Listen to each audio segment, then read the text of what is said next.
Assalamualaikum to all of you. This is Masuma Ram, and today's topic is European functionalist.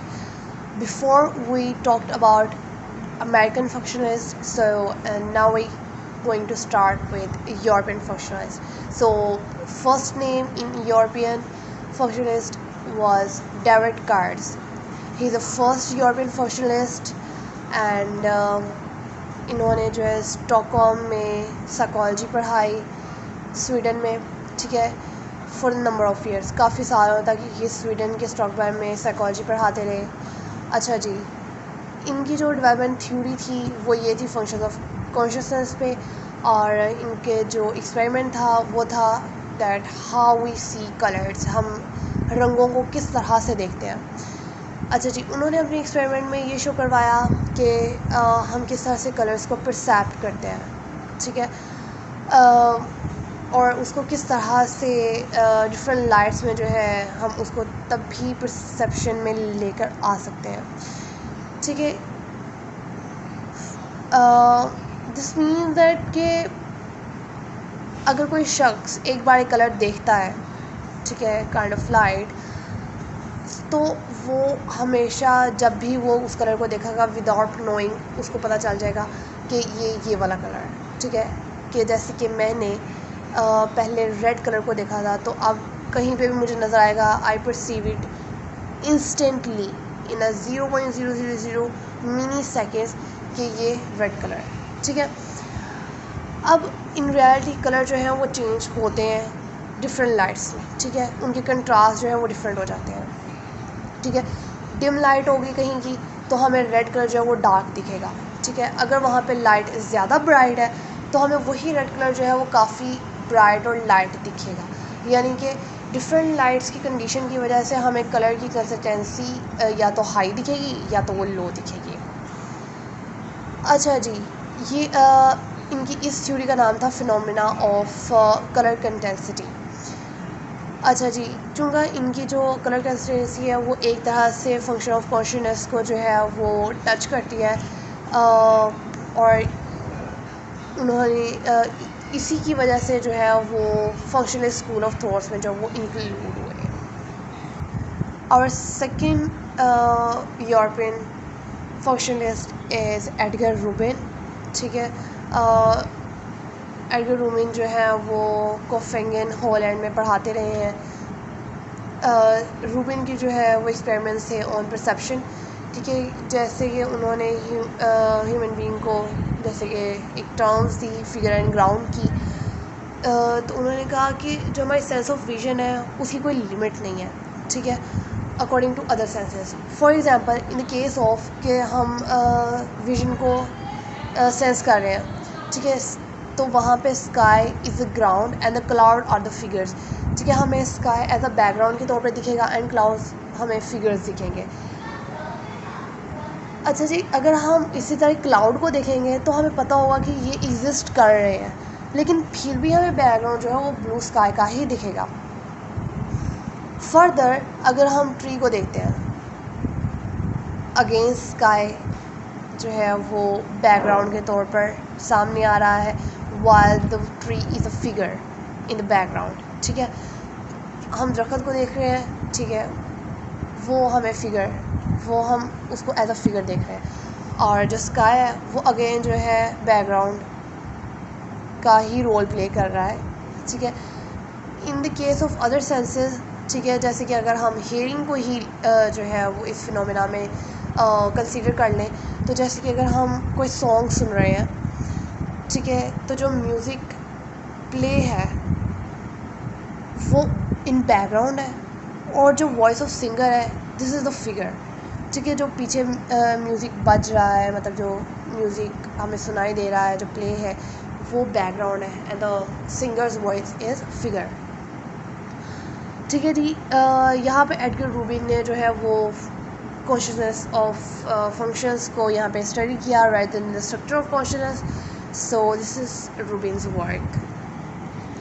And our third European functionalist was Jean Piaget, who worked in Geneva and Zurich, Switzerland. Piaget is a famous of his theory of how children's mind develop, के मतलब बच्चों का जहन किस तरह से develop करता है।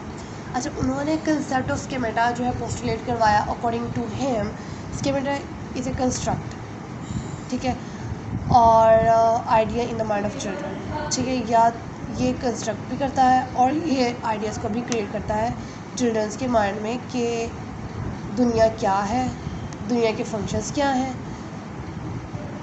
इन other words this is what the children perceive about the world around, के मतलब in other word in short if we see कि मतलब चिल्ड्रन जो है वो किस तरह से अपने इर्द गिर्द की दुनिया को किस तरह से परसीव करता है, ठीक है।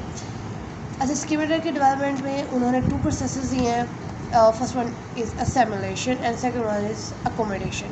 हियर असैमुलेशन इज़ कि मतलब न्यू और डिफरेंट इंफॉर्मेशन को ऑब्जॉर्व करना जो कि हमें दुनिया से मिल रही है। अकॉर्डिंग टू पेगर ये एक एक्सपेंडिंग और स्ट्रेचिंग है, मतलब changing of schemata observe new information about the world. जैसे कि असैमुलेशन आप इसको इस तरह से भी ले सकते हैं कि असैमुलेशन इज़ कि हम चीज़ों को, नई चीज़ों को, न्यू थिंग्स को जान रहे हैं। मीन्स हमारी इंफॉर्मेशन जो है वो एक्सपेंड करिए, हमारी नॉलेज एक्सपेंड करिए।